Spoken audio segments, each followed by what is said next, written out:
Hello guys, welcome to our channel. Let's start the story. Chapter 79, Rudraksh और रेवा का exam देने जाना। ए फ्लैट तक आपने देखा। रेवा तो उस शख्स के हेजल ग्रीन आंखों में खो जाती है। उसे ऐसा लग रहा था जैसे कोई उसे हिप्नोटाइज कर रहा हो।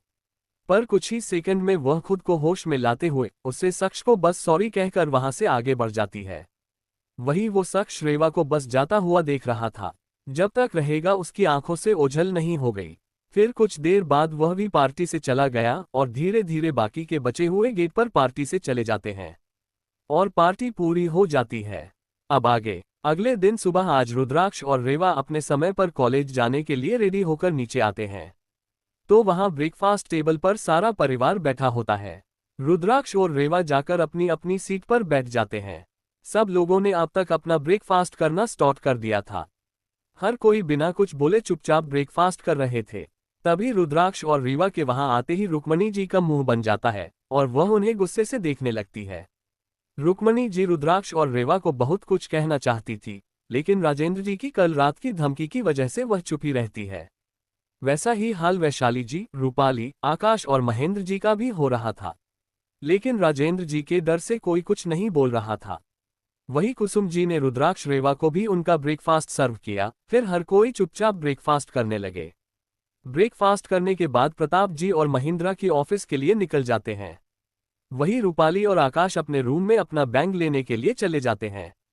तो रुद्राक्ष और रेवा भी अपना बैग लेकर ही नीचे आए थे, जो हॉल में सोफे पर ही रखा हुआ था। वो दोनों उसे लेकर बाहर जाने ही वाले होते हैं कि तभी कुसुम जी पीछे से उन्हें रोकते हैं और कहती है, रुद्राक्ष, रेवा, तुम लोग थोड़ी देर के लिए रुको, मैं अभी आता हूँ। इतना कहकर वह वहां से घर के अंदर बने मंदिर की तरफ चली जाती है और थोड़ी देर में अपने हाथों में आरती की थाली लिए वापस रुद्राक्ष और रेवा के पास हाल में आ जाती है। वहीं रुक्मणी जी और वैशाली जी भी वही हाल में सोफे पर बैठ जाती हैं। अब तक राजेंद्र जी भी गार्डन एरिया में चले गए थे। हाल में आकर कुसुम जी सबसे पहले रुद्राक्ष और रेवा के तिलक लगाकर उनके ऊपर चावल डालती हैं और बाद में उनकी आरती उतारती है। तभी रूपाली और आकाश भी सीढ़ियों से होते हुए नीचे आने लगते हैं।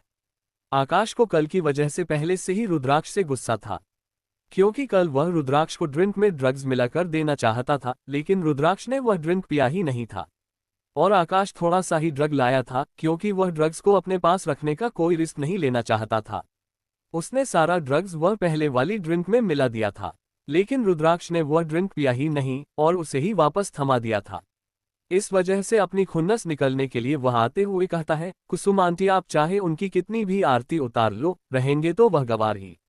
आपके इस तरह से उनकी आरती उतार कर कॉलेज भेजने से वह टॉप नहीं करने वाले। तो कुसुम जी उससे कहती है, वो टॉप करते हैं या नहीं, ये बात की बात है आकाश, लेकिन आज मेरे बच्चे पहली बार अपने घर से एग्जाम देने के लिए जा रहे हैं, तो मैं तो उनकी आरती उतरूंगी ही। इतना कहने के बाद कुसुम जी रुद्राक्ष और रेवा को एक एक चम्मच दही चीनी खिलाती हैं। फिर रुद्राक्ष रेवा कुसुम जी का आशीर्वाद लेते हैं और बाकी सबको इग्नोर कर वहां से चले जाते हैं, जैसे वह सब इस दुनिया में मौजूद ही ना हो। तभी कुसुम जी पीछे पलटकर वैशाली जी से कहती है, दीदी, आज आकाश और रूपाली की भी एग्जाम है, क्या आप उनकी आरती नहीं उतरेंगे? तो रुक्मणी जी गुस्से में कुसुम जी की तरफ देखकर कहती है, मेरे बच्चे तुम्हारे उन गंवार बच्चों की तरह नहीं है जिन्हें एग्जाम में पास करने के लिए भी आरती और भगवान की सहायता लेनी पड़े। वो हर एग्जाम में टॉप करते हैं, उन्हें इन सब चीजों की जरूरत नहीं है। उद्धरण चिन्ह। तो कुछ समझी उनकी बात का जवाब देते हुए कहती है, माँ, आप उन दोनों को गवार कहना बंद कर दीजिए, क्योंकि आप शायद भूल रही है कि रुद्राक्ष की खुद की अपनी गेमिंग कंपनी है, जो कि इंडिया में नंबर 1 पर है। वही रीवा का तो अपना खुद का फैशन ब्रांड है, जो इंडिया में टॉप 10 में आता है और पूरे वर्ल्ड में टॉप 20 पर। उद्धरण चिन्ह। तो रुक्मणी जी कुसुम जी की बात से थोड़ा चिढ़ जाती है। वही वैशाली जी भी अपना मुंह सिकोड़ लेती है और कहती है, कुसुम, क्या तुम मेरे बच्चों को नीचा दिखाने की कोशिश कर रही हो? अगर उन लोगों ने अपना अपना बिजनेस खड़ा कर दिया है तो यह कोई बड़ी बात नहीं है। अगर मेरे बच्चे चाहे तो वह उससे भी बड़ी कंपनी रातों रात खड़ी कर सकते हैं। उद्धरण चिन्ह। वैशाली जी की बातों को सुनकर कुसुम जी समझ जाती है कि वैशाली जी को रुद्राक्ष और रेवा की कामयाबी पसंद नहीं है, लेकिन वह वैशाली जी से आगे बहस नहीं करती और कहती है, ठीक है दीदी, जैसी आपकी मर्जी। इतना क्या, कुसुम जी आरती की थाली लेकर मंदिर की तरफ चली जाती है। रुक्मणी जी, वैशाली जी, आकाश और रूपाली चारों कुसुम जी को गुस्से में देख रहे थे। उनके जाने के बाद रूपाली अपने चेहरे पर झूठी मुस्कान लाकर के रुक्मणी जी के पास आती है और उनके पैर छूती है और कहती है, दादी माँ आशीर्वाद दीक्षित दीजिए ताकि मैं इस बार भी पूरे कॉलेज में टॉप कर सकूं। उद्धरण चिन्ह। तो वही उसकी बात सुन रुक्मणी जी उसके हाथ सर पर प्यार से हाथ फिरते हुए कहती है, अरे मेरी राजकुमारी, तुम्हें टॉप करने के लिए मेरे आशीर्वाद की क्या जरूरत है। इसके लिए तो तुम्हारी मेहनत ही काफी है। तुम बिल्कुल भी चिंता मत करो, हमेशा की तरह इस बार भी तुम ही पूरे कॉलेज में टॉप करेगी। इतना कहकर वो रूपाली को अपने गले से लगा लेती है। तो रूपाली भी उनसे गले मिलती है। फिर वह वैशाली जी की तरफ जाती है। वैशाली जी भी उसे ऑल द बेस्ट कहती हैं और गले लगा लेती है। फिर आकाश भी रुक्मणी जी के पास आता है और उनके पैर छूता है। तो रुक्मणी जी उसे भी कॉलेज में फिर से टॉप आने के लिए आशीर्वाद देती है। और फिर आकाश वैशाली जी के पास जाता है तो वैशाली जी उसे भी ऑल द बेस्ट कहकर गले लगा लेती है। उसके बाद रूपाली और आकाश भी कॉलेज के लिए निकल जाते हैं। वहीं दूसरी तरफ रुद्राक्ष और रेवा पहले ही कॉलेज पहुंच जाते हैं। रावत फैमिली का ड्राइवर उन्हें कॉलेज के गेट पर उतरकर वहां से गाड़ी लेकर चला जाता है। वो दोनों चलते हुए कॉलेज में इंटर होते हैं। रुद्राक्ष और रेवा के कॉलेज में इंटर होते ही सभी स्टूडेंट उन्हीं को देख रहे थे और यह बात रेवा और रुद्राक्ष भी अच्छे से नोटिस कर रहे होते हैं, पर वह दोनों सबको इग्नोर कर अपने क्लास की तरफ जाने लगते हैं। चैप्टर 80। रुद्राक्ष और रेवा पहुंचे एग्जाम देने के लिए। इस कॉलेज में ज्यादातर अमीर परिवारों के ही बच्चे पढ़ते थे और उनके पेरेंट्स को भी कल रावत परिवार की पार्टी में लिए इनवाइट किया गया था। तो कई बच्चों को इस बारे में पता चल गया था कि रुद्राक्ष स्वास्तिक गेमिंग कंपनी का ओनर है, वही रेवा भी कृष्ण कला की ओनर है। इसीलिए कुछ स्टूडेंट्स उन्हें एडमिरेशन से देख रहे थे, तो कुछ जलन भरी नजरों से उन्हें देख रहे थे, तो कुछ लोग बहुत ही आश्चर्य से उन्हें देख रहे थे, क्योंकि रुद्राक्ष और रेवा के कॉलेज ज्वाइन करने से पहले ही सबको ये अफवाह सुनने को मिली थी कि रुद्राक्ष और रेवा दोनों जंगल के किसी आश्रम से आए हैं और इन दोनों को पढ़ना लिखना भी ठीक से नहीं आता और इन्हें यहाँ एडमिशन भी रावत फैमिली की वजह से ही मिला है। इसलिए उन लोगों को ये बात हजम नहीं हो रही थी कि अगर रुद्राक्ष और रेवा सच में गवार है तो इन दोनों का खुद का बिजनेस कैसे हो सकता है। वही रुद्राक्ष और रेवा सबको इग्नोर कर अपनी क्लास की ओर जाने लगते हैं। वो दोनों जैसे ही क्लासरूम में इंटर करते हैं, अंदर अंदर एक दूसरे से बात करने वाले सभी स्टूडेंट उन्हें देखकर चुप हो जाते हैं और अपने अपने काम में लग जाते हैं, क्योंकि सारे स्टूडेंट उन्हीं दोनों के बारे में बात कर रहे होते हैं। एग्जाम की वजह से हर किसी को अपने अपने रोल नंबर के अकॉर्डिंग सीट अलाउड की गई थी। वह रुद्राक्ष और रेवा की सीट रॉ की लास्ट और सेकंड लास्ट बेंच पर थी। रुद्राक्ष और रेवा क्लास में सभी स्टूडेंट को इग्नोर कर पहले अपनी सीट ढूंढते हैं, फिर जाकर अपनी अपनी सीट पर बैठ जाते हैं। जब रुद्राक्ष और रेवा क्लास में पहुंचते हैं तो कुछ स्टूडेंट क्लास में पहले से ही मौजूद होते हैं और कुछ स्टूडेंट अभी भी क्लास में आ ही रहे होते हैं। तभी क्लास में निधि और रूपाली इंटर होते हैं। उसी दिन कॉलेज में सबके सामने रेखा से माफी मांगने के बाद निधि पहली बार कॉलेज आई थी, इसलिए क्योंकि आज एग्जाम थी। अगर आज एग्जाम ना होती तो शायद निधि कॉलेज आने की हिम्मत भी नहीं करती। उन दोनों के क्लास में अंदर होते ही क्लास में मौजूद स्टूडेंट उनकी तरफ देखते हैं, पर कोई कुछ भी रिएक्ट नहीं करता है और फिर से सभी स्टूडेंट अपने अपने काम में लग जाते हैं। तभी निधि और रूपाली की नज़र रुद्राक्ष और रेवा पर जाती है, जो शांति से अपनी सीट पर बैठे हुए होते थे।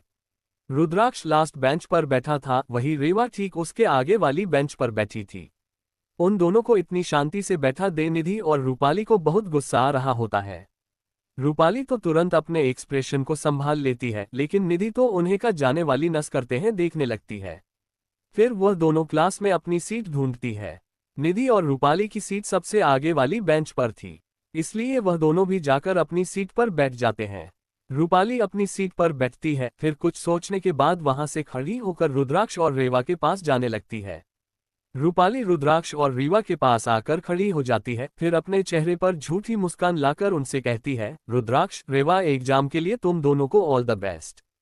रूपाली की बात सुन रुद्राक्ष और रेवा उसकी तरफ देखते हैं और वह भी उसे जवाब में ऑल द बेस्ट कह देते हैं। फिर रेवा और रुद्राक्ष रूपाली से अपनी नजरें फेर लेते हैं और फिर से पहले की तरह बैठ जाते हैं और एग्जामिनर के आने का वेट करने लगता है। उन दोनों ने रूपाली को पूरी तरह से इग्नोर कर दिया था, तो वही रूपाली मासूम सा चेहरा बनाकर सबको सुनाई दे इस तरह बोलती है, रुद्राक्ष रेवा, वैसे तो मैं जानती हूँ कि तुम दोनों से एग्जाम की तैयारी ठीक से नहीं हो पाई है और इसीलिए तुम दोनों बहुत ही ज्यादा नर्वस फील कर रहे होंगे। बट तुम लोग फिक्र मत करो, यह एग्जाम इतनी भी इम्पोर्टेंट नहीं है। अगर तुम दोनों इसमें फेल भी हो जाते हो तो भी तुम्हें कॉलेज से नहीं निकल जाएगा। आखिर यह कॉलेज हमारे फैमिली का ही तो है। इतना कि वह उन दोनों की तरफ ऐसे देखने लगती है जैसे उसे रुद्राक्ष और रेवा के बहुत ही फिक्र हो। उसकी बात सुनकर हर कोई अब उन लोगों की ओर देखने लगता है। रूपाली की बात सुन रुद्राक्ष और रेवा भी उसकी ओर देखने लगते हैं। वो दोनों रूपाली के कहने का मतलब अच्छे से समझ पा रहे थे। रूपाली यह कहना चाहती थी कि वह दोनों यह एग्जाम पास नहीं कर पाएंगे, और क्योंकि वह रावत परिवार के बच्चे हैं तो उन्हें कॉलेज से भी नहीं निकल जाएगा। लेकिन आज रुद्राक्ष और रेवा का उसके साथ बहस करने का कोई मन नहीं था, क्योंकि वह शांति से बस अपना एग्जाम देने चाहते थे। इसलिए रुद्राक्ष उसकी ओर देखकर कहता है, तुम्हें उसकी टेंशन लेने की कोई जरूरत नहीं है रूपाली। हम एग्जाम में पास होते हैं या फिर फेल, ये हमारी प्रॉब्लम है, तुम्हारी नहीं। तुम बस अपने एग्जाम पर फोकस करो। इतना कहकर रुद्राक्ष फिर से अपनी नजरें उससे हटा लेता है।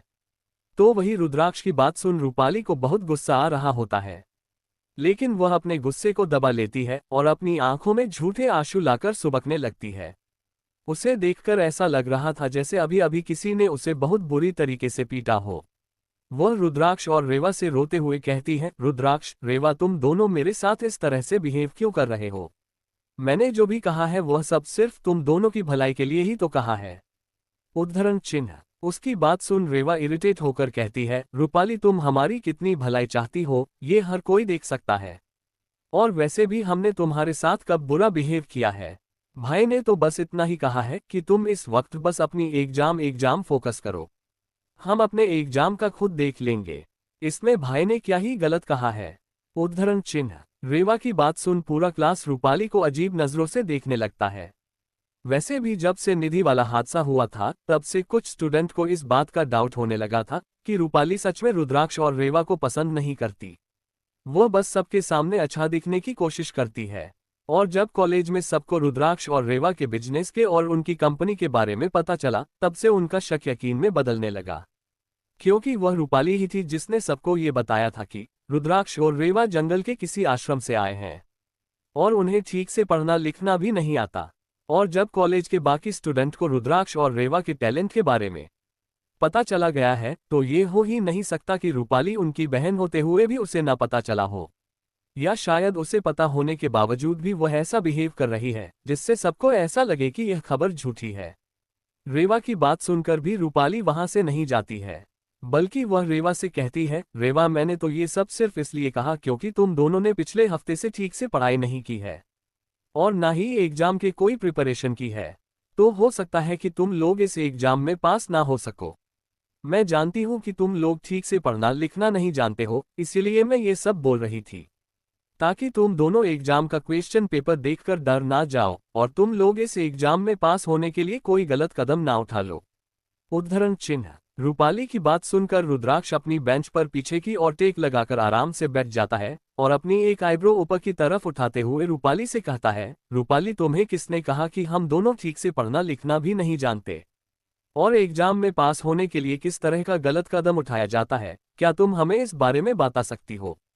क्योंकि हमने आज तक ऐसा ना ही तो कुछ किया है और ना ही कुछ देखा है। वह क्या है ना, आज तक हमने जितनी भी एग्जाम दी है वह सारी आश्रम के स्कूल में ही दी है। आज पहली बार हम कहीं बाहर कोई एग्जाम दे रहे हैं, इसलिए हमें इस तरह का कोई एक्सपीरियंस नहीं है। उद्धरण चिन्ह। वैसे तो रूपाली अपनी बातों के जरिए पूरे क्लास को साफ साफ ये कहना चाहती थी कि रुद्राक्ष और रेवा एग्जाम को पास करने के लिए चीटिंग करने वाले हैं, लेकिन रुद्राक्ष की बात सुन रूपाली से कुछ कहने को ही नहीं बन रहा था। चैप्टर 81, रुद्राक्ष और रेवा का एग्जाम देना। आगे रूपाली को कुछ ना बोलना देख निधि वहां आ जाती है। वो रूपाली के बगल में खड़े होकर रुद्राक्ष और रेवा को गुस्से में देखती है और कहती है, अब तुम लोगों को इतना भोला बनने की भी जरूरत नहीं है रुद्राक्ष।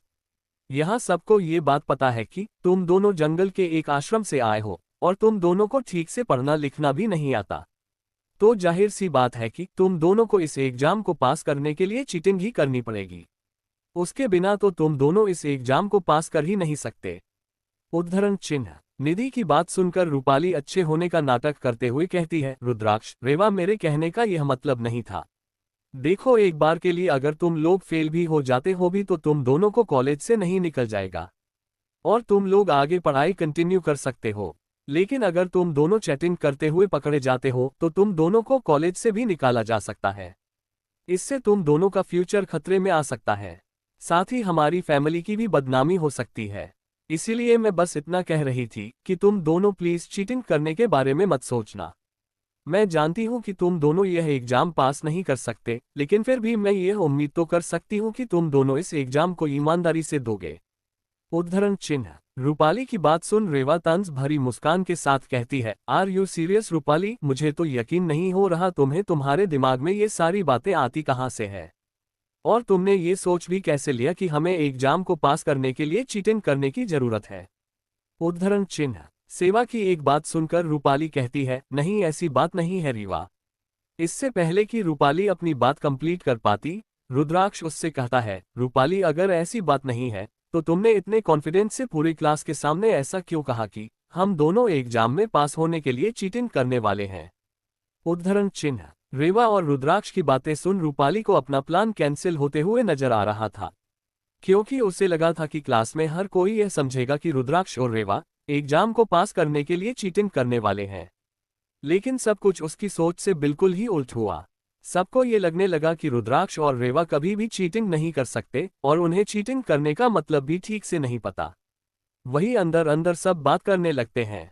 तभी एक लड़की ने कहा, ये रूपाली कहना क्या चाहती है कि जो खुद की कंपनी खड़ी कर सकते हैं, वह भी बिना किसी सपोर्ट के, वह एक छोटी सी मंथली एग्जाम को पास करने के लिए चीटिंग जैसा कुछ करेंगे तो। उद्धरण चिन्ह। वही उस लड़की की बात सुन दूसरी लड़की कहती है, तो क्या ये बात सच है कि रुद्राक्ष और रेवा की खुद के अपने अपने बिजनेस है? तो पहले वाली लड़की कहती है, हाँ, कल रावत फैमिली की पार्टी में मेरी फैमिली को भी इनवाइट किया गया था। मैं भी अपनी फैमिली के साथ वहां गई थी। वही मिस्टर आलोक ने सबको ये बताया था कि रेवा कृष्ण कला फैशन ग्रुप की फाउंडर है और उसके साथ ही कृष्णा कला की हेड डिजाइनर भी। उद्धरण चिन्ह। तो वही उस लड़की की बात सुनकर आसपास के स्टूडेंट भी उसकी ओर देखने लगते हैं। तो एक लड़का कहता है, तुम्हें कोई गलतफहमी तो नहीं हुई? तुम ये कैसे कह सकती हो कि मिस्टर आलोक ने सच ही कहा है? ऐसा भी तो हो सकता है वह रेवा ब्यूटी देख उस पर फिदा हो गए हो और बस उसकी मदद करने के लिए ये कह दिया हो। उद्धरण चिन्ह। तो उसे लड़के की बात सुन उसके पास ही में बैठा एक लड़का उसे हल्का सा धक्का देते हुए कहता है, वह सच कह रही है, रेवा सच में कृष्ण कला फैशन ग्रुप की फाउंडर है और साथ ही उसकी हेड डिजाइनर भी। क्योंकि मेरी बड़ी बहन भी कृष्ण कला फैशन ग्रुप में ही काम करती है और आज जब मुझे कॉलेज में ये पता चला कि रेवा कृष्णा क्लब ग्रुप की डिजाइनर है तो मैंने दीदी को रेवा की तस्वीर भेजी और उनसे पूछा क्या ये लड़की ही उनकी फैशन ग्रुप के फाउंडर है। तो मेरी दीदी ने भी यह कंफर्म किया कि रेवा सच में उनकी बॉस है, बट वह उससे कभी पर्सनली मिल नहीं सकी। उन्होंने बस रेवा को 1 या 2 बार ही मिस्टर आलोक के साथ देखा था। मेरी दीदी ने यह भी बताया कि वह एक अनाथ थी और उसने जब वह कंपनी खड़ी की थी तब वह किसी आश्रम में रह रही थी और वह जिस आश्रम में रहती थी मिस्टर आलोक भी उसी आश्रम में बड़े हुए थे और उनके लिए रेवा उनकी छोटी बहन के तरह ही है। इतना ही नहीं, उन्होंने ये भी कहा कि कुछ दिन पहले ही उन सबको ये न्यूज़ भी मिली थी कि उनकी बॉस को कुछ भी पहले ही अपनी रियल फैमिली मिली है और वह मुंबई में ही है। इनफैक्ट जब मैंने उन्हें ये बताया कि मैं रेवा की क्लास में ही पढ़ता हूँ तो उन्होंने कहा कि मैं बहुत ही लकी हूँ और उन्हें मुझे बहुत जलन हो रही है। उद्धरण चिन्ह। उसे लड़के की बात सुन सब अविश्वास से रेवा की तरफ देखने लगते हैं। तभी एक लड़की कहती है, अगर रेवा सच में इतनी टैलेंट है तो ये बात भी कंफर्म हो जाती है कि रुद्राक्ष की भी अपनी खुद की एक गेमिंग कंपनी है। तो फिर ये रूपाली ऐसा क्यों बोल रही है कि रुद्राक्ष और रेवा को एग्जाम में पास होने के लिए चीटिंग करने की जरूरत है? क्या वो सबको इस बात का यकीन दिलाना चाहती है कि रुद्राक्ष और रेवा कुछ नहीं है और जो उनके बिजनेस की बात फैलाई गई है वह सब बस एक झूठ है? उद्धरण चिन्ह। उसकी बात सुनकर एक लड़का कहता है, हाँ हो सकता है, वैसे भी रूपाली के डेट रुद्राक्ष और रेवा के डेट के बड़े भाई हैं। फिर भी रावत इंडस्ट्री मिस्टर प्रताप रावत के कंट्रोल में है, न कि रूपाली के डेट के। इसलिए हो सकता है कि रूपाली उन्हें ज्यादा पसंद ना करते हो। और वैसे भी जब तक रुद्राक्ष और रेवा वापस नहीं मिले थे तब तक सबको ये लगता था कि आगे चलकर फ्यूचर में रावत इंडस्ट्री रूपाली के बड़े भाई आकाश को मिलेगी। बट अब जब रुद्राक्ष वापस आ चुका है और वह इतना टैलेंटेड भी है तो जाहिर सी बात है कि रावत इंडस्ट्री का होने वाला वारिस वही होगा। उद्धरण चिन्ह। सब लोग ऐसे ही तरह तरह के बातें करने लगते हैं, जिनकी बातें सुन रूपाली और निधि का चेहरा काला पड़ जाता है। उन सब की बातें रूपाली और निधि को बहुत ही इंसल्टिंग फील हो रहा था, और वह इन सब का कारण रुद्राक्ष और रेवा को ही समझ रही थी। लेकिन रूपाली तुरंत अपने इमोशंस को कंट्रोल कर आंखों में नमी लाते हुए रुद्राक्ष और रेवा की तरफ से देख रही होती है। रेवा को उसकी सिचुएशन पर मन ही मन हंसी आ रही थी, लेकिन वह अपनी हंसी कंट्रोल कर लेती है। वहीं निधि गुस्से में उन लोगों से कुछ कहने वाली होती है कि उससे पहले ही प्रोफेसर राधिका क्लास में एंटर होती है। उनके एंटर होते ही सब लोग चुप हो जाते हैं। नीति और रूपाली भी उन्हें देख अपनी अपनी सीट पर आ जाते हैं। क्लास में आते ही प्रोफेसर राधिका हर किसी को ऑल द बेस्ट कहती है और सबको क्वेश्चन पेपर और आंसर शीट बांट देती है। हर कोई अपना अपना एग्जाम शांति से देने लगते हैं। एग्जाम पूरे 3 घंटे का था, लेकिन रुद्राक्ष और रेवा उसे 1.5 घंटे में ही कंप्लीट करके क्लास से निकल जाते हैं। हर कोई बस उन्हें जाता हुआ देखते ही रह जाता है। वही रुद्राक्ष और रेवा को इतनी जल्दी एग्जाम कंप्लीट करता देर रूपाली के मन में उन दोनों के लिए नफरत और ज्यादा बढ़ जाती है। 1 घंटे के बाद रूपाली भी अपना एग्जाम कंप्लीट कर क्लास से निकल जाती है। देखते ही देखते हैं सारे पेपर कंप्लीट हो जाते हैं और अब बस एक लास्ट पेपर ही बचा हुआ था। रुद्राक्ष और रेवा वह भी शांति से बैठकर अपना अपना पेपर लिख रहे थे। चैप्टर 82 अनजान लोगों से अपनेपन का एहसास होना। आगे रुद्राक्ष और रेवा हमेशा की तरह अपना लास्ट पेपर सबसे पहले कंप्लीट करके क्लास से बाहर निकल जाते हैं। क्लास से बाहर आने के बाद रुद्राक्ष और रेवा सीधे कैंटीन चले जाते हैं और अपने लिए कुछ खाने को ऑर्डर करके अपने फ्रेंड्स का वेट करने लगते हैं। कुछ वक्त बाद सबके एग्जाम खत्म हो जाते हैं और अर्थ, चिराग, वैभव, मोहित भी कैंटीन में आ जाते हैं और रुद्राक्ष और रेवा के साथ बैठकर बातें करने लगते हैं। वहीं अब सोनल, काव्या, मेघा और अवनी भी उन्हीं लोगों के साथ कैंटीन में बैठ जाते हैं, क्योंकि अब वह सब बहुत अच्छे दोस्त बन गए होते हैं। एग्जाम की वजह से इस पूरे वीक वह सब एक दूसरे से ठीक से मिल भी नहीं पाए थे, इसीलिए वह सब थोड़ा वक्त एक साथ बिताने का फैसला करते हैं और वो सब संडे को मूवी देखने जाने का प्लान बनाते हैं। उन सब का एग्जाम बहुत ही अच्छा गया होता है, इसलिए उन्हें रिजल्ट की इतनी ज्यादा चिंता नहीं थी। वैसे भी एग्जाम के रिजल्ट 1 वीक बाद आने वाले होते हैं, तो इस वक्त वह बिल्कुल ही टेंशन फ्री होते हैं, इसलिए थोड़ा एंजॉय करना चाहते थे। वो सब कुछ देर यूं ही अपनी पढ़ाई के बारे में और यहाँ वहाँ की बातें कर कॉलेज से चले जाते हैं। कॉलेज से जाने के बाद वैभव और मोहित अपने कैफे में पार्ट टाइम जॉब पर चले जाते हैं। वहीं अर्थ और चिराग अपने अपने घर चले जाते हैं। वहीं अवनी, सोनल, मेघा और काव्या भी अपन अपने घर के लिए निकल जाती है। अभी सिर्फ दोपहर के 1:30 ही बचे थे, इसीलिए रुद्राक्ष घर ना जाकर रुद्राक्ष अपनी गेमिंग कंपनी के लिए चला जाता है।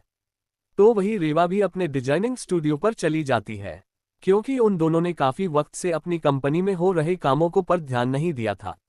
भले ही उन दिनों की जगह आलोक और अविनाश सब कुछ संभाल रहे होते हैं, फिर भी कुछ कुछ चीजों की देखभाल करने के लिए उन्हें खुद जाना होता है। पहले जब वह आश्रम में रहते थे तो कभी कभार ही अपने ऑफिस जाया करते थे, लेकिन जब से वह शहर में आए थे तब से वह ज्यादा टाइम अपने ऑफिस में बिताने लगे थे, और कॉलेज खत्म होने के बाद कई बार वह दोनों अपने अपने ऑफिस से चले जाते थे। वह जब भी ऑफिस जाते थे तो कुसुम जी को कॉल कर उन्हें बता देते थे कि उन्हें ऑफिस जाना है, इसलिए आज उन्हें घर लौटने में देर हो जाएगी। इसीलिए आज भी ऑफिस जाते वक्त रास्ते में ही कुसुम जी को कॉल करते हैं। सामने से कुसुम जी भी उनका कॉल रिसीव कर लेती है। तो रुद्राक्ष उनसे कहता है, माँ आज हम ऑफिस जाने वाले हैं तो आज हमें शायद घर लौटने में देर हो जाएगी। उद्धरण चिन्ह। रुद्राक्ष की बात सुनकर कुसुम जी थोड़ा सा हिचकिचाते हुए कहती है, क्या आज तुम दोनों का ऑफिस जाना जरूरी है? और कितनी देर हो जाएगी तुम दोनों को? तो रुद्राक्ष कहता है, माँ मुझे तो एक बहुत इंपॉर्टेंट मीटिंग अटेंड करनी है और रेवा को भी अपने न्यू कलेक्शन लॉन्च करना है, जिसके लिए उसे डिजाइन और मॉडल सेलेक्ट करने हैं, तो हो सकता है कि उससे भी देर हो जाए। इसलिए आप हमारा कॉलेज से जल्दी आने का इंतजार ना करें, शायद हम रात की डिनर तक वापस आ जाए। उद्धरण चिन्ह। उसकी बात सुन कुसुम जी थोड़ा धीमी आवाज में कहती है, ठीक है तुम दोनों संभाल कर जाओ और मन लगाकर अपना काम करना, लेकिन आज तुम दोनों प्लीज थोड़ा जल्दी आने की कोशिश करना, हो सके तो शाम की चाय से पहले घर आ जाना। उद्धरण चिन्ह। कुसुम जी की बात सुन रेवा रहती है, क्या बात है माँ, क्या आपको हमसे कोई जरूरी बात करनी है? तो कुसुम जी चाहते हुए कहती है, नहीं बच्चा, मुझे तो तुम दोनों को किसी से मिलवाना है।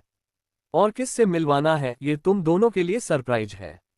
तो प्लीज तुम दोनों हो सके उतना जल्दी घर आने की कोशिश करना। इतना बोल कुसुम जी रुद्राक्ष और रेवा की बात सुने बिना ही कॉल कट कर देती है। कुसुम जी की बात सुन रुद्राक्ष और रेवा एक दूसरे की तरफ उलझन भरे नजरों से देखते हैं, क्योंकि कुसुम जी ने कभी भी उन दोनों को इस तरह से घर जल्दी आने के लिए नहीं कहा था। तो वह भी सोचते हैं कि जरूर कोई बात होगी, इसीलिए वो दोनों ये फैसला करते हैं कि वह हो सके उतना जल्दी अपना काम खत्म करके घर लौट जाए।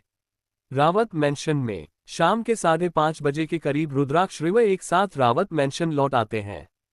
जब वह घर के अंदर जाते हैं तो देखते हैं कि लिविंग हॉल में एक बूढ़ा कपल बैठा होता है, जो शायद उसके दादा दादी की उम्र के ही होते हैं। वही कुसुम जी उन्हें बहुत ही सम्मान के साथ चाय और स्नैक्स सर्व कर रही होती है। तो दादी जी अपने चेहरे पर झूठी मुस्कान लिए बस चुपचाप दादाजी के बगल में बैठी थी, और दादाजी बहुत ही खुशी खुशी उन दोनों से बातें कर रहे होते हैं।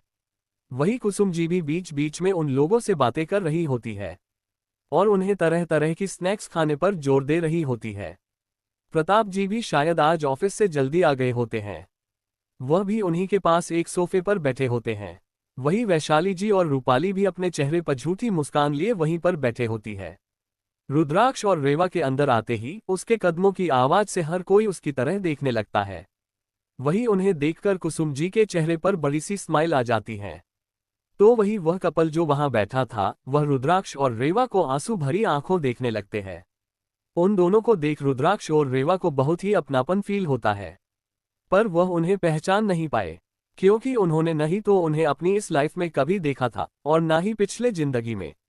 वह उन्हें ध्यान से देखते हैं, वह बूढ़ा शख्स जो शायद राजेंद्र जी की ही उम्र का था, उनकी पर्सनैलिटी बहुत रौबदार थी।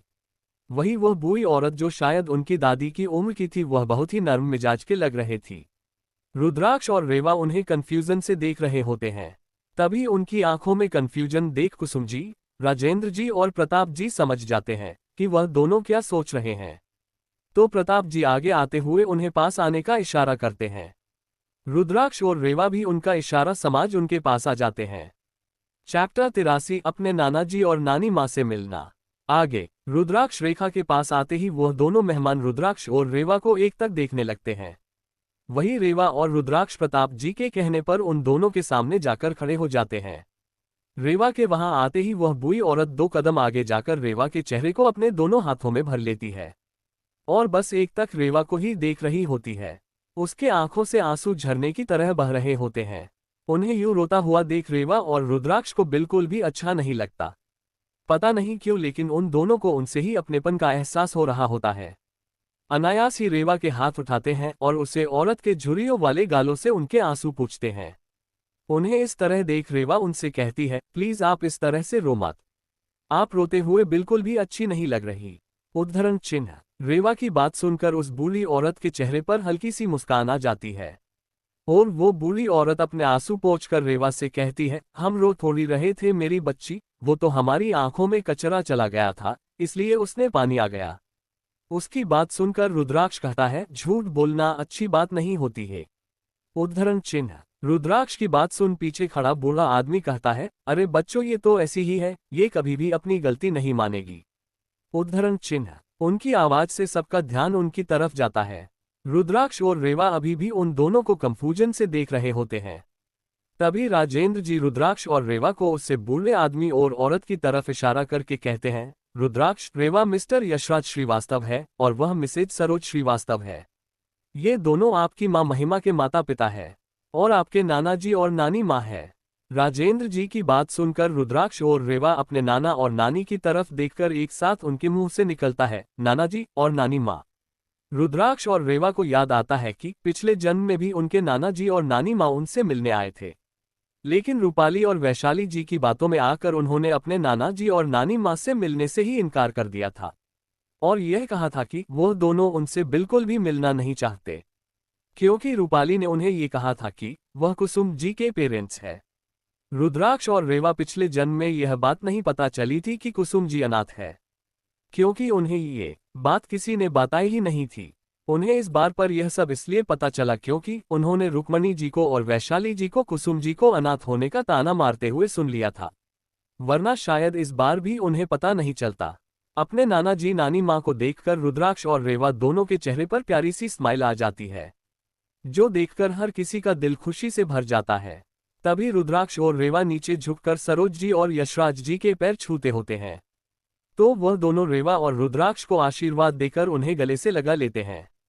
सरोज जी उन्हें देखकर कहती है, कितने बड़े हो गए हो तुम दोनों, काश हम तुम दोनों का बचपन अपनी आंखों से देख पाते, पर अब हम तुम दोनों से मिलकर बहुत खुश है। भगवान ने हमारे इतने सालों की प्रार्थना आखिरकार सुन ही ली। उन लोगों को यूं प्यार से मिलने देखकर जहां राजेंद्र जी, कुसुम जी और प्रताप जी बहुत खुश हो रहे होते हैं, वहीं रुक्मणी जी, वैशाली जी और रूपाली को बहुत ही गुस्सा आ रहा होता है।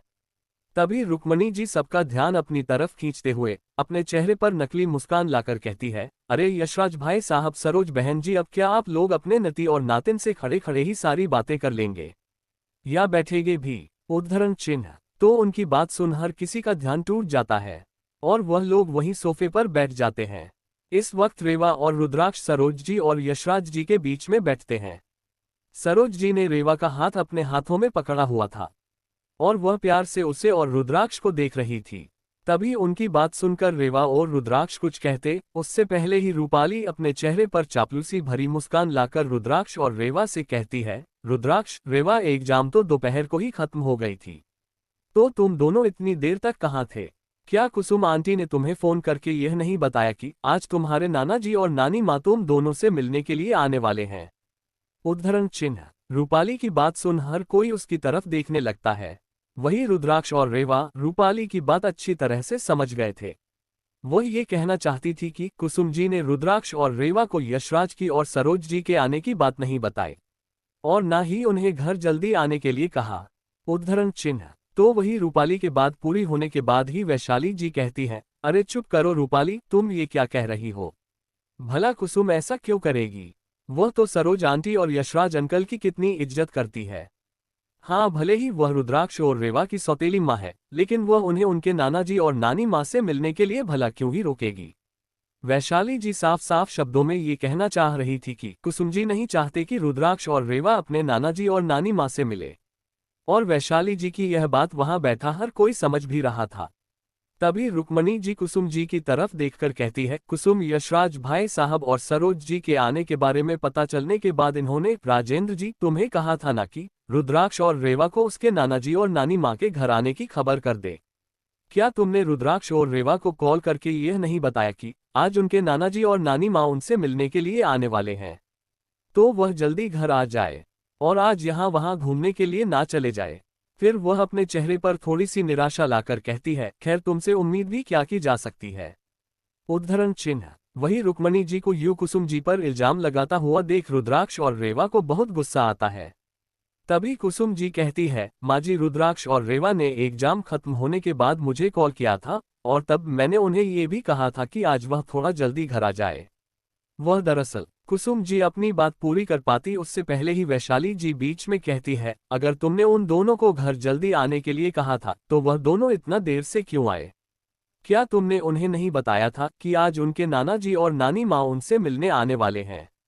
या फिर तुम ये चाहते ही नहीं थी कि रुद्राक्ष और रेवा घर जल्दी आए, इसलिए तुमने उन्हें यह नहीं बताया कि आज उसके नाना जी और नानी माँ उन दोनों से मिलने के लिए आने वाले हैं?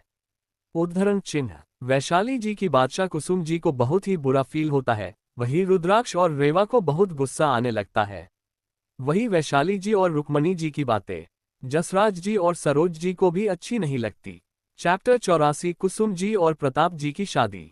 प्रताप जी ने यशराज जी और सरोज जी के सामने घुटने टेक कर कहा था, मैं कभी भी आपकी बेटी महिमा की जगह किसी को नहीं दे सकता और ना ही वह जगह मेरी जिंदगी में कोई ले सकता है। पर माँ, पिताजी, कुसुम की मेरी जिंदगी में एक अपनी ही अलग जगह है और मैं उसे अपनी जिंदगी में वह जगह देना चाहता हूँ, इसलिए मुझे आपकी इजाजत की जरूरत है। उद्धरण चिन्ह। थोड़ा रुककर प्रताप जी आगे बोलते हैं, कुसुम एक अनाथ है और वह एक अनाथ आश्रम में ही पाली बड़ी है। वह बस एक परिवार चाहती है जो उससे प्यार करे, इससे ज्यादा उसे कुछ नहीं चाहिए। उसे मेरे और महिमा के बारे में भी सब पता है और इतना ही नहीं, उसे मेरे खोए हुए बच्चों के बारे में भी पता है। और मैं आपको इस बात का विश्वास दिलाता हूं कि भविष्य में जब मेरे बच्चे मुझे मिल जाएंगे तो वह उन्हें हमेशा माँ का प्यार देगी। जब वह ये सब बोल रहे थे तब कुसुम जी उनके पीछे अपना सर झुकाए खड़ी थी। उनकी आंखें थोड़ी सी नम थी। तभी सरोज जी कुसुम जी के पास आकर उनके सर पर हाथ फेरते हुए कहती है, किसने कहा हमारी बच्ची अनाथ है? हम हैं ना। ये कहते हुए वह कुसुम जी को प्यार से देख रही होती है। फिर वह प्रताप जी की तरफ देखकर कहती है, प्रताप तुम चिंता मत करो, हम जानते हैं कि तुम बहुत अच्छे इंसान हो। तुमने हमेशा हमारी बेटी का ख्याल रखा है। वह वक्त का खेल ऐसा हुआ कि हमने अपनी बेटी को खो दिया और तुमने अपनी पत्नी तथा अपने बच्चों को। हम जानते हैं अभी भी तुम्हारी आगे तुम्हारी अपनी पूरी जिंदगी पड़ी है और हम कभी भी नहीं चाहेंगे कि तुम अपने अतीत की वजह से अपनी भविष्य को खत्म कर लो। इसीलिए तुम बेफिक्र होकर कुसुम को अपनी जिंदगी में ला सकते हो और हमारा आशीर्वाद हमेशा तुम दोनों के साथ रहेगा। उद्धरण चिन्ह। फिर यशराज जी कुसुम जी के पास आते हुए कहते हैं, बेटा हम आपको ज्यादा तो नहीं जानते, पर अगर प्रताप ने तुम्हें चुना है तो बेशक तुम उसकी उम्मीदों पर खरी उतरोगी। इसीलिए हम हमेशा तुम्हारे साथ रहेंगे। आज के बाद तुम कभी खुद को अनाथ मत समझना और अगर प्रताप तुम्हें कभी भी परेशान करे तुम बेझिझक हमसे उसकी शिकायत कर सकती हो। हम उसके अकल ठिकाने लगा देंगे। यशराज जी इतना कहकर कुसुम जी को प्यार से गले लगा देते हैं। कुसुम जी तो बस उनका प्यार देखकर रोई जा रही थी। उसके बाद सरोज जी और यशराज जी ने ही कुसुम जी और प्रताप जी की शादी भी करवाई थी, कुसुम जी की माता पिता बनकर। और उसके बाद ही प्रताप जी ने कुसुम जी को बाकी की रावत फैमिली से मिलवाया था। तभी रुक्मणी जी वैशाली का बचाव करते हुए कहती है, रुद्राक्ष, रेवा वैशाली के कहने का यह मतलब नहीं था। वो तो बस ये कहना चाहती थी कि अगर कुसुम तुम्हें पहले बता देती कि तुम्हारे नाना जी और नानी माँ आने वाले हैं तो हो सकता है तुम जल्दी घर वापस आ जाते। उद्धरण चिन्ह। Flashback and. इसीलिए वैशाली जी और रुक्मणी जी की बातें सुन सरोज जी और यशराज जी को भी अच्छा नहीं लगता। इससे पहले कि कोई कुछ बोलना रुद्राक्ष वैशाली जी की तरफ एकटक देखकर अपनी कोल्ड वॉइस में कहता है, वैशाली आंटी आप माँ को बिना वजह क्यों सुन रही है? कॉलेज खत्म होने के बाद मैंने माँ को कॉल करके कहा था कि मुझे आज कंपनी में बहुत ही इंपॉर्टेंट मीटिंग है।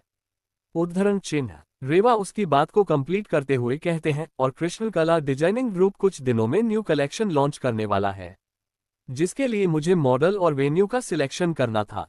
और इतना ही नहीं, मुझे एक और भी कुछ इंपॉर्टेंट काम था जो आज ही होना जरूरी था। इसलिए हम दोनों ने उन्हें कहा था कि हमें आज घर आने में लेट हो जाएगा। शायद हम डिनर टाइम पर भी पहुंच ना पाए। उद्धरण चिन्ह। तभी रुद्राक्ष कहता है, फिर भी माँ ने हमें ये कहा कि हमारे लिए एक बहुत ही बड़ा सरप्राइज है, इसलिए कैसे भी करके हम शाम की चाय के वक्त घर आ जाए। इसलिए हम अपना इम्पोर्टेंट काम जल्दी से खत्म कर और थोड़ा बहुत कम कल के लिए पेंडिंग छोड़कर ही घर वापस आ गए हैं। उद्धरण चिन्ह। रेवा आगे कहती है, इसीलिए आप माँ पर इस तरह का झूठा इल्जाम नहीं लगा सकते कि उन्होंने हमें नाना जी और नानी माँ के घर आने की बात नहीं बताई और वह नहीं चाहती कि हम उनसे मिले। उद्धरण चिन्ह। रुद्राक्ष रेवा को कुसुम जी का क्यों बचाव करता देख यशराज जी और सरोज जी को भी बहुत ही खुशी होती है, क्योंकि महिमा जी जाने के बाद जब प्रताप जी ने कुसुम जी से शादी की थी तो उन दोनों ने भी कुसुम जी को अपने बेटी के तौर पर स्वीकार कर लिया होता है। और वह जितनी बेसब्री से रुद्राक्ष देव के वापस मिलने की प्रार्थना करते थे उतना ही प्यार मही से भी करते थे। उन्होंने मही को कभी भी यह एहसास नहीं होने दिया था कि वह उनके नाना नानी नहीं है। वह जब भी मई से मिलने आते थे तब उसके लिए ढेर सारे गिफ्ट्स लेकर आते थे। और भले ही उन्होंने रुद्राक्ष और रेवा का बचपन अपनी आंखों से नहीं देखा था, लेकिन उन्होंने मही को हमेशा अपनी नातिन की तरह ही रखा था। और एक नाना नानी होने के नाते उन्होंने हर वो जिम्मेदारी पूरी की जो शायद कुसुम जी के असली माता पिता होते तो वह करते। इसलिए जब उन्होंने देखा कि कैसे रुद्राक्ष और रेवा ने कुसुम जी को अपना लिया है तो वह बहुत खुश हो गए, क्योंकि उन लोगों को हमेशा ये डर रहता था कि जब रुद्राक्ष और रेवा वापस आएंगे और उन्हें ये पता चलेगा कि कुसुम जी उनकी असली माँ नहीं है और उनकी असली माँ की मौत हो गई है तो शायद वह कुसुम जी को ना अपनाएं। लेकिन अब उन्हें इस बात का डर नहीं रहा। Chapter 85 untitled. आगे। रुक्मणी जी की बात सुनकर रुद्राक्ष कहता है, दादी माँ अगर माँ हमें बता देते कि आज नाना जी और नानी माँ हमसे मिलने वाले हैं तो भी शायद हम इसी टाइम पर घर पहुँच पाते, क्योंकि आज की मेरी मीटिंग बहुत इंपॉर्टेंट थी और मैं उसे ऑलरेडी एक वीक के लिए पोस्टपोन कर चुका था अपनी कॉलेज के एग्जाम के चलते। उद्धरण चिन्ह। तभी रेवा कहती है, और माँ दादी माँ मुझे भी कुछ दिनों में अपना न्यू कलेक्शन लॉन्च करना था, जिसमें कुछ डिजाइन्स ऐसे थे जिसमें मुझे कुछ चेंज करने थे, और यह बहुत ही इम्पोर्टेंट था। एग्जाम के चलते हैं हम पिछले एक वीक से अपने काम पर बिल्कुल भी ध्यान नहीं दे पा रहे थे, और आज हमारा वहां जाना जरूरी भी था। फिर भी हम दोनों जितना जल्दी हो सके अपना सारा इम्पोर्टेंट काम खत्म कर कर घर आ गए हैं। इसीलिए आप प्लीज माँ से इस तरह बिहेव ना किया करें, हमें अच्छा नहीं लगता। उद्धरण चिन्ह। रुद्राक्ष और रेवा को कुसुम जी का बचाव करते हुए देख रुक्मणी जी को गुस्सा तो बहुत आता है, लेकिन वह आगे कुछ नहीं कहती है और बस बैठी रहती है। वही रूपाली और वैशाली जी भी आगे कुछ नहीं कह पाती। वही रुद्राक्ष और रेवा की बात सुनकर सरोज जी कहती हैं, बेटा तुम दोनों कौन से इम्पोर्टेंट काम की बात कर रहे हो? तो सरोज की बात सुन कुसुम जी कहती हैं, माँ आपको जानकर हैरानी होगी कि हमारे बच्चे इतनी छोटी उम्र में ही बहुत आगे निकल चुके हैं। इन दोनों का खुद का अपना अपना बिजनेस है, और कुछ सालों में तो ये बिजनेस में अपने पापा को भी पीछे छोड़ देने वाले हैं, देखिएगा आप लोग। उद्धरण चिन्ह। तो कुसुम जी की बात सुनकर सरोज जी और यशराज की दोनों ही कंफ्यूजन में उन्हें देखने लगता है।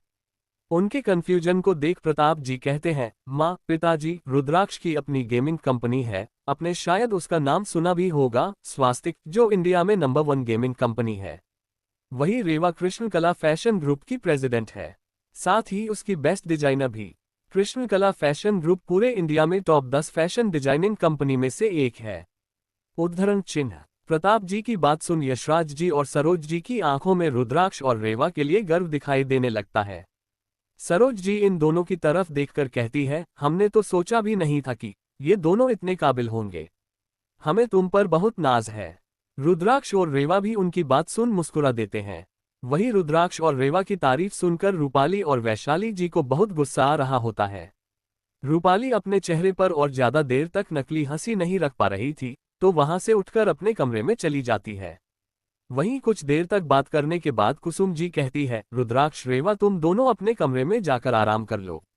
फिर वही यशराज जी और सरोज जी की तरफ देखकर कहती है, माँ पापा आप लोग भी लंबे सफर से आए हो, तो प्लीज आप लोग भी थोड़ी देर के लिए आराम कर लीजिए। मैंने आप दोनों के लिए पहले से ही एक कमरा तैयार करवा लिया है। उनकी बात सुन सब हमें अपना सर हिला देते हैं और सब अपने अपने कमरे की तरफ जाने लगते हैं। रुद्राक्ष और रेवा को अपने कमरे में जाते हुए देख सरोज जी उन दोनों को रोक कर कहती है, बच्चों हम तुम दोनों के लिए बहुत सारे गिफ्ट्स लेकर आए हैं और वह तुम्हारे कमरों में पहले से ही पहुंचा दिए गए हैं, तो आराम करने के बाद तुम उन्हें एक बार देख जरूर लेना और अगर तुम्हें वह पसंद ना आए तो हमें बता देना, हम तुम्हारी पसंद के और गिफ्ट्स ले आएंगे। उद्धरण चिन्ह। वह ये कह ही रही होती है कि उससे पहले उनकी सिर्फ आधी बात सुनकर ही रेवा तो दौड़कर अपने कमरे की तरफ चली जाती है। उसने बस इतना ही सुना था कि उन दोनों के गिफ्ट्स उनके कमरों में रखे हुए हैं। वहीं उसे इस तरह से भागते हुए जाते देखकर कुसुम जी और प्रताप जी हंसते हुए ना में अपना सर हिला देते हैं। तभी रुद्राक्ष कहता है, माफ करना दादी माँ, रेवा बस ऐसे ही है। गिफ्ट्स के नाम सुनते ही वह खुश हो जाती है, और आप चिंता मत कीजिए, आप दोनों हमारे लिए जो भी लाए होंगे हमें वह हमेशा पसंद ही आएगा। इतना कहकर रुद्राक्ष भी अपने कमरे की तरफ चला जाता है। बाकी सभी अपने अपने कमरे की तरफ चले जाते हैं। वहीं कुसुम जी रात के डिनर की तैयारी करने के लिए किचन में चली जाती है। आज कुसुम जी ने बहुत ही खास डिनर प्रिपेयर किया था, क्योंकि आज यशराज की और सरोज जी रावत मेंशन आए हुए थे, और आज रुद्राक्ष और रेवा के भी एग्जाम खत्म हो चुके थे। इस पूरे वीक एग्जाम के चलते उन दोनों ने ठीक से कुछ खाया पिया भी नहीं था, इसलिए कुसुम जी ने आज उन दोनों के बहुत सारे फेवरेट डिशेज बनाई थी। इतने वक्त में उन्होंने रुद्राक्ष सेवा की पसंद और नापसंद की सभी चीजों का अंदाजा लगा लिया था। कुसुम जी अभी भी किचन में डिनर की तैयारी कर रही होती है, तभी सरोज थी उनके पास आती है।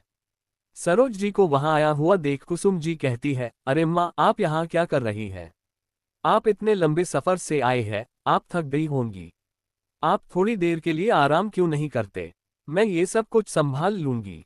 उद्धरण चिन्ह। कुसुम जी बात सुन सरोज जी कहती हैं, अरे बेटा मैं जानती हूँ कि तुम सब कुछ संभाल लोगी, पर मैं तो अपनी बेटी से अकेले में थोड़ी सी गपशप करने के लिए यहाँ आई हूँ। तो सरोज जी की बात सुनकर कुसुम जी मुस्कुरा देती है। सरोज जी कुसुम जी से पूछता है, वैसे बेटा क्या स्पेशल बना रही हो तुम आज हमारे लिए? उद्धरण चिन्ह। कुसुम जी मुस्कुराते हुए कहती हैं, आज तो बहुत ही खास डिनर बनाया है। मैंने आपकी और पापा की भी फेवरेट चीज बनाई है, साथ ही रुद्राक्ष, रेवा, मही, रूपाली और आकाश के भी फेवरेट डिशेज बनाई है। इन दिनों एग्जाम के चलते बच्चों ने ठीक से खाया पिया भी नहीं है, और आज उनके एग्जाम भी खत्म हो गई है, तो मैंने इसीलिए आज सभी बच्चों के फेवरेट डिशेज भी बनाई है। उद्धरण चिन्ह। सरोज जी और कुसुम जी यूं ही थोड़ी बहुत यहाँ वहाँ की बातें करते हैं, तभी सरोज जी कुसुम जी की तरफ देखकर कहती है, कुसुम बेटा, आज मैं तुम्हारे लिए बहुत खुश हूँ।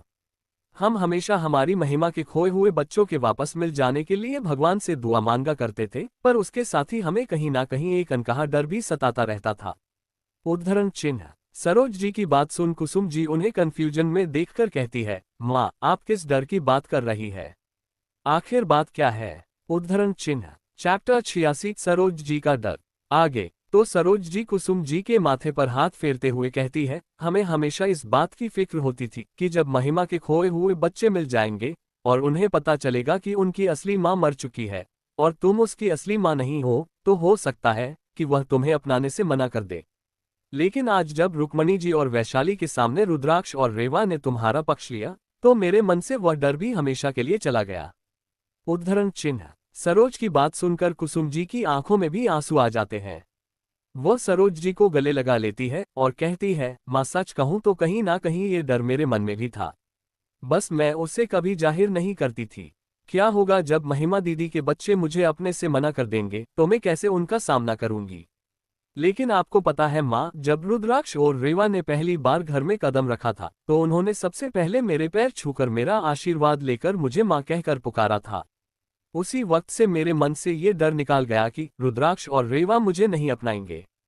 इसके बाद भी मेरे मन में थोड़ी सी कसक रह गई थी, क्योंकि हर कोई मुझे उनकी सौतेली माँ कहा करता था, और इसलिए मुझे ये डर रहने लगा कि शायद भविष्य में रुद्राक्ष और रेवा मुझे नापसंद करने लगे।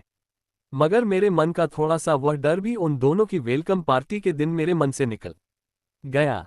फिर कुसुम जी थोड़ा सा रुक कर कहती है, आपको पता है माँ, इनके पापा ने महिमा दीदी की सारी चीज उनके कमरे में संभाल कर रखी है, और कुछ दिन पहले जब रुद्राक्ष और रेवा की वेलकम पार्टी रखी गई थी, उसे दिन रेवा ने खुद मुझे महिमा दीदी की वह साड़ी पहनने के लिए दी थी जो महिमा दीदी ने रुद्राक्ष और रेवा के वक्त गोद भराई में पहनी थी। आप सोच भी नहीं सकती माँ, उस वक्त मेरे दिल में कितनी खुशी हुई थी।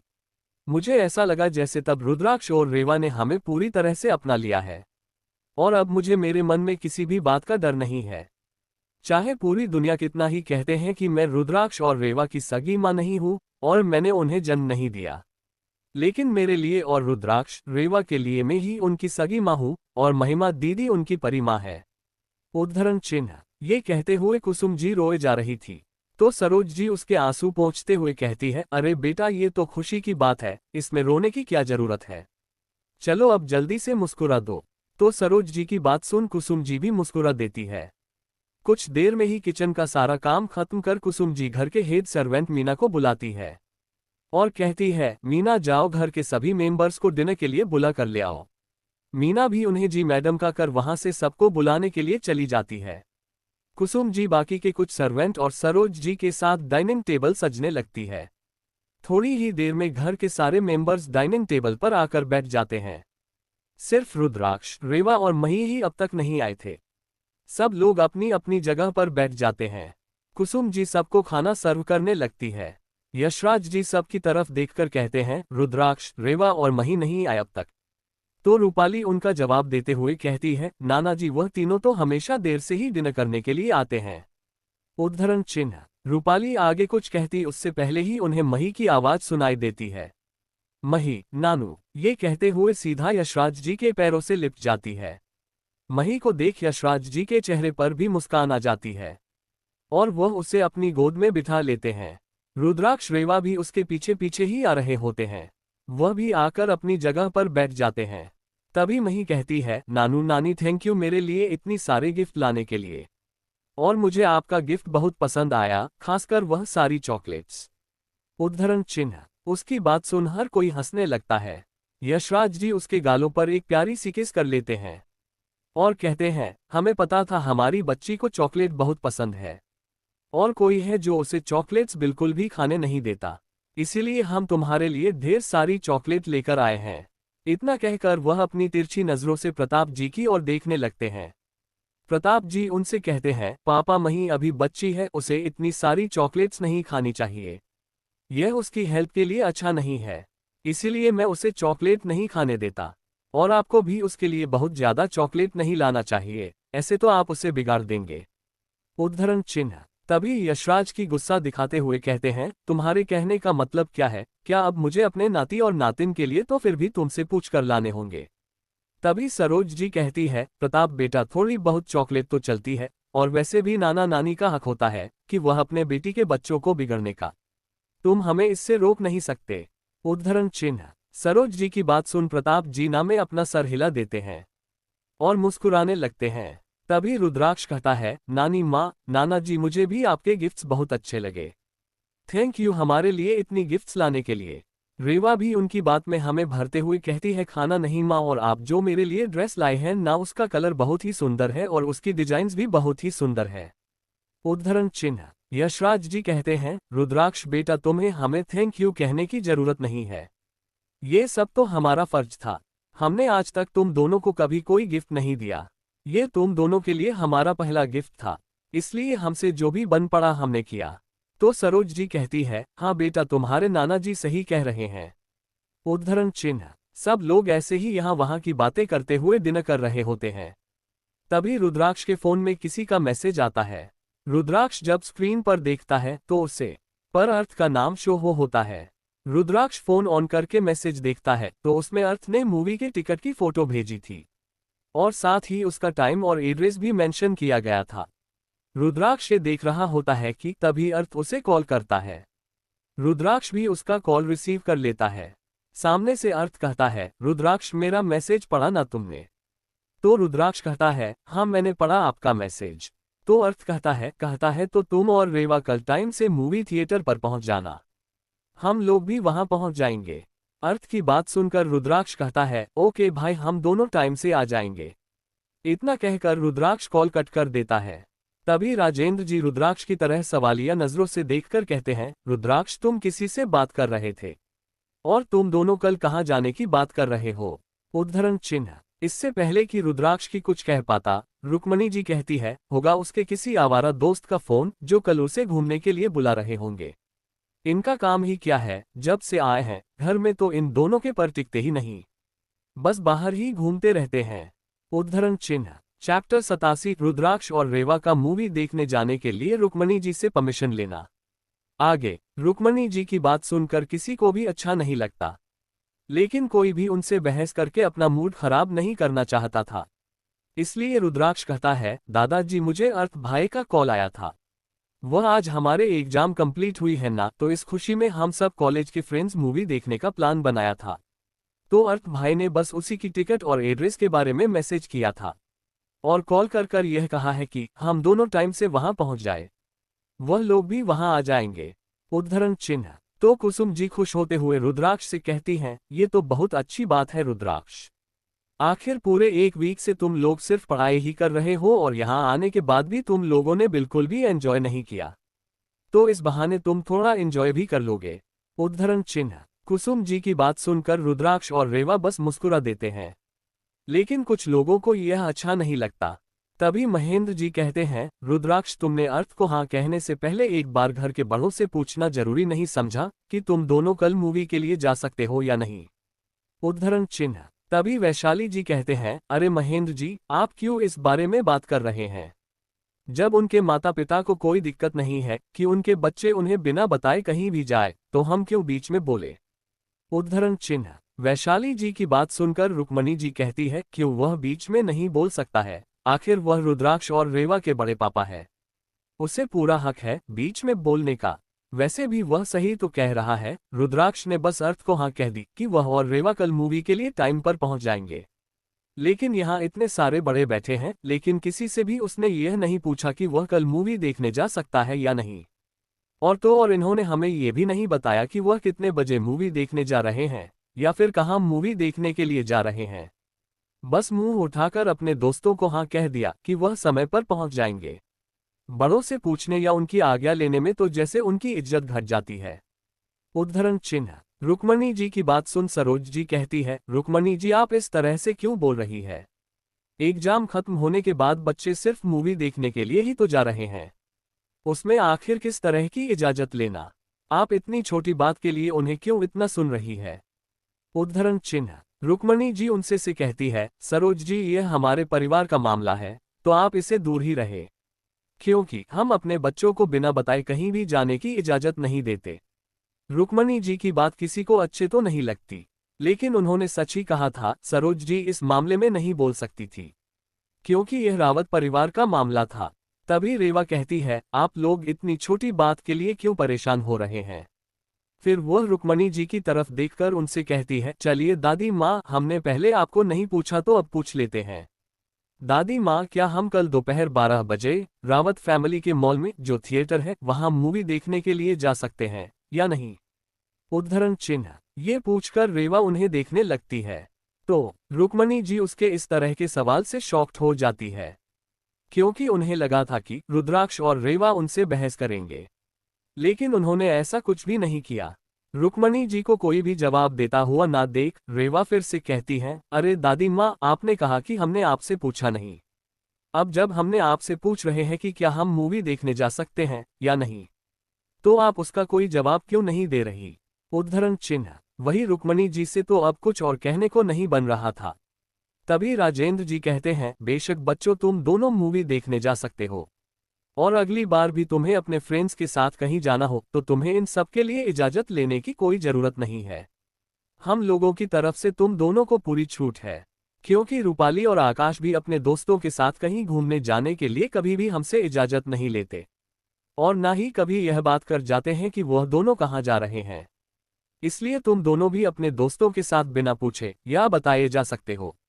हमें इससे कोई भी ऐतराज नहीं होगा, है ना रुक्मणी। उद्धरण चिन्ह। आखिरी के शब्द राजेंद्र जी ने रुक्मणी जी की तरफ देखकर सख्ती से कहा था। उनके आवाज सुन रुक्मणी जी होश में आती है और उन्हें पार्टी के दिन राजेंद्र जी की दी हुई धमकी याद आती है। तो रुक्मणी जी भी मन मारकर हाँ कह देती है। फिर सब चुपचाप अपना डिनर करने लगते हैं। अपना डिनर कर हर कोई अपने अपने रूम में चला जाता है। सुबह के वक्त डाइनिंग टेबल पर सारा परिवार नाश्ते के लिए डाइनिंग टेबल पर आ गया था। तभी रुद्राक्ष और रेवा भी डाइनिंग टेबल पर आ जाते हैं। रेवा को देखकर मही कहती है, दीदी आज तो आप रोज से भी ज्यादा सुंदर लग रही है। मही की बात सुनकर रेवा उसके गालों पर किस करती है और उससे थैंक यू कहती है, और उसके बगल के चेयर पर जाकर बैठ जाती है। तो रुद्राक्ष मही के सामने आकर कहता है, प्रिंसेस क्या आज सिर्फ दीदी ही सुंदर लग रही है, आपके भाई हैंडसम नहीं लग रहे। तो मही रुद्राक्ष को ऊपर से नीचे देखते हुए कहती है, वाह भाई, आज तो आप बिल्कुल हीरो की तरह लग रहे हैं। मही के मुंह से अपनी तारीफ सुन रुद्राक्ष बहुत खुश हो जाता है और अपने बालों में स्टाइल से हाथ फेरता है। फिर वह मही के गालों पर किसकर उसके दूसरी साइड की चेयर पर बैठ जाता है। आज रुद्राक्ष ने ब्लैक पेंट पर एक व्हाइट शर्ट पहना होता है, जो अच्छे से इन किया होता है। उसने शर्ट के बाजू को कोहनी तक फोल्ड की थी, और उसने शर्ट के ऊपर के 2 बटन खुले छोड़ रखे थे, जिसमें उसने गर्दन में पहनी हुई गोल्ड की चेन अच्छे से नजर आ रही थी। वही रेवा ने सरोज जी की दी हुई और गंजा सिल्क की व्हाइट कलर की बहुत ही खूबसूरत hand embroidery and mirror work वाली कुर्ती पहन रखी थी। साथ में उसके ऊपर उसने डार्क पिंक कलर का दुपट्टा डाल रखा था। रुद्राक्ष, रेवा और माही की बॉन्डिंग देख सब लोग मुस्कुरा देते हैं, सिवाय रुक्मणी जी, वैशाली जी, महेंद्र जी, रूपाली और आकाश के। उन लोगों को तो इन तीनों पर बहुत ही गुस्सा आ रहा होता है। वही रूपाली तो रेवा की खूबसूरती देख उससे और ज्यादा जलन महसूस करने लगती है। कुसुम जी उन दोनों को नाश्ता सर्व करती है और सब शांति से नाश्ता करने लगते हैं। तभी रेवा को किसी का कॉल आता है। फोन पर फ्लैश हो रहा नाम देखकर रेवा के फेस एक्सप्रेशन सीरियस हो जाते हैं। वह कॉल रिसीव करती है। थोड़ी देर तक सामने वाले की बात सुनकर रेवा ऑर्डर देते हुए कहती है, ठीक है, तुम लोग रेडी रहना, मैं आधे घंटे में वहां पहुंच जाऊंगी। इतना कहकर रेवा कॉल कट कर देती हैं। Chapter 88 movie time. आगे रेवा के फोन रखते ही रूपाली रेवा से पूछती है, रेवा तुम्हें किसका कॉल आया था और तुम इतनी सीरियस क्यों दिख रही हो? वैसे तुम लोग तो मूवी देखने के लिए 12 बजे जाने वाले थे ना, और अभी तो सिर्फ 8 बजे है, तो तुम इतनी जल्दी क्यों जा रही हो? तुम लोग इतनी जल्दी मूवी थिएटर पहुंच आखिर क्या करोगे? उद्धरण चिन्ह। रूपाली का सवाल सुन रेवा एक नज़र उसे देखकर बहुत ही रूडली उससे कहती है, रूपाली मुझे भी पता है हमारा शो 12 बजे का है, इसलिए इतनी जल्दी वहां पहुंचने का कोई भी फायदा नहीं है। हम इस वक्त अपनी अपनी कंपनी जा रहे हैं, हमें वहां कुछ जरूरी काम देखना है। वह कंप्लीट कर हम सीधा वहां से मूवी देखने के लिए चले जाएंगे। उद्धरण चिन्ह। रीवा की बात सुन वैशाली जी उससे से कहती है, पर रेवा तुमने बताया नहीं कि तुम्हें किसका फोन आया था। वैशाली जी का सवाल सुनकर रेवा उनकी तरह एक आईब्रो उठाकर देखी है और कहती है, मैं ये बताना जरूरी नहीं समझती। उद्धरण चिन्ह। रेवा की बात सुनकर वैशाली जी को बहुत गुस्सा आता है। उनके हाथों के मुठ्ठियां कस जाती है, लेकिन वह कुछ कहती नहीं है। तभी रुद्राक्ष कुसुम जी की तरफ देखकर कहता है, माँ आप आज हमारा लंच पर वेट मत कीजिएगा, हम दोपहर को घर नहीं आ पाएंगे। उद्धरण चिन्ह। तो कुसुम जी कहती है, ठीक है रुद्राक्ष, लेकिन तुम लोग बाहर कुछ का जरूर लेना। कुसुम जी का बात सुन रुद्राक्ष और रेवा हाँ में अपना सिर हिला देते हैं। तभी रूपाली मासूम बनकर कहती है, रुद्राक्ष रेवा तुम्हें नहीं लगता कि तुम दोनों को आज घर पर रहना चाहिए, क्योंकि आज तुम्हारे नाना जी और नानी माँ तुमसे मिलने के लिए आए हुए हैं और तुम लोग उनके साथ वक्त बिताने का छोड़ बाहर घूमने के लिए जा रहे हो। तुम्हारे इस हरकत की वजह से उन्हें कितना बुरा लगेगा। उद्धरण चिन्ह। रूपाली की बात सुनकर वैशाली जी भी उसके हाँ में हाँ मिलाते हुए कुसुम से कहती हैं, रूपाली बिल्कुल सही कह रहे हैं कुसुम, तुम्हें रुद्राक्ष और रेवा को समझना चाहिए कि आज उन्हें बाहर न जाकर अपने नाना नानी के साथ वक्त बिताना चाहिए। उद्धरण चिन्ह। रूपाली और वैशाली की बात सुन कोई कुछ और कहता, उससे पहले ही सरोज जी कहती है, नहीं रूपाली, रुद्राक्ष और रीवा के बाहर जाने से हमें बिल्कुल भी बुरा नहीं लगेगा। हमारे बच्चे अपने काम पर जा रहे हैं और उनका काम जरूर इम्पोर्टेंट होगा, इसीलिए तो वह आज के दिन भी काम करने के लिए जा रहे हैं। और रही बात मूवी देखने जाने की, तो वो दोनों मूवी देखने बाद लौटकर तो वह घर पर ही वापस आएंगे। हम तब उन दोनों के साथ वक्त बिता लेंगे, हमें उनके जाने से कोई भी दिक्कत नहीं है। इतना कहकर सरोज जी रुद्राक्ष और रीवा की तरफ एक प्यारी सी स्माइल पास कर देती हैं। सरोज जी की बात सुनकर अब कोई कुछ भी नहीं कहता है। सब चुपचाप अपना अपना नाश्ता करने लगते हैं। नाश्ता करने के बाद प्रताप जी और महेंद्र जी ऑफिस के लिए निकल जाते हैं। वहीं रेवा अपने डिजाइनिंग स्टूडियो के तरफ चली जाती है, तो वही रुद्राक्ष पर अपनी गेमिंग कंपनी के लिए घर से निकाल जाता है। वह सबके जाने के बाद सरोज जी और यशराज की मही को लेकर पास के ही एक पार्क में घूमने के लिए निकल जाते हैं। वहीं कुसुम जी अपने कामों में व्यस्त हो जाती है। रुद्राक्ष अपना काम खत्म कर सीधा रावत फैमिली के मॉल में आ जाता है और मूवी थिएटर के एंट्रेंस की तरफ चला जाता है। रेवा का स्टूडियो भी इसी मॉल में था, इसलिए वह भी सबसे फोन पर कांटेक्ट करके सीधा मूवी थिएटर के एड्रेस पर पहुंच जाती है। रुद्राक्ष और रेवा जब वहां पहुंचते हैं तो वहां पहले से ही सोनल, मेघा, काव्य, अवनी, चिराग, वैभव और मोहित उनका वेट कर रहे होते हैं। अब तक अर्थ वहां नहीं पहुंचा होता है। रुद्राक्ष और रेवा वहां जाकर उन लोगों को हाय करते हैं और तभी रुद्राक्ष कहता है, अर्थ नहीं पहुंचा अब तक। रुद्राक्ष ये बोल ही रहा होता है कि तभी पीछे से अर्थ की आवाज आती है, सॉरी गाइस, ट्रैफिक की वजह से मैं थोड़ा लेट हो गया। अर्थ के आने के बाद सब मूवी देखने के लिए चले जाते हैं। मूवी खत्म होने के बाद सब लोग मॉल में ही एक कैफे में कुछ खाने पीने के लिए चले जाते हैं। इस कैफे में सेल्फ सर्विस का सिस्टम था, इसीलिए रुद्राक्ष, अर्थ, चिराग, वैभव और मोहित लाइन में खड़े हो जाते हैं खाना लेने के लिए। वही रेवा, सोनल, काव्य, मेघा और अवनी आसपास की 2-3 टेबल को आपस में जोड़कर वहां बैठ जाती है। क्योंकि वह टोटल 10 लोग थे, इसलिए वो सब एक छोटे से टेबल पर नहीं बैठ सकते थे। थोड़ी देर में सारे लड़के खाना लेकर वहां पहुंच जाते हैं। उन्होंने सभी लड़कियों का खाना भी ले लिया था। वो सब लोग हंसी मजाक करते हुए अपना खाना एंजॉय कर रहे हैं। आसपास के सभी लोगों की नज़र उन्हें लोगों के ग्रुप पर टिकी हुई थी, क्योंकि उनके हंसी की खिलखिलाहट से पूरे कैफे में गूंज रही थी और वो लोग सबकी नज़रों से बेखबर अपने में ही डूबे हुए थे। तभी चिराग कहता है, यार गाइस चलो ना, आज क्लब चलते हैं। वैसे भी बहुत दिनों से हम गए नहीं हैं और हमारे एग्जाम भी कंप्लीट हो गए हैं और आज हमारे पास टाइम भी है। चिराग की बात सुनकर अर्थ उससे कहता है, हाँ यार चलो चलते हैं। अर्थ की बात सुन रुद्राक्ष और रेवा के साथ अवनी का भी चेहरा लटक जाता है।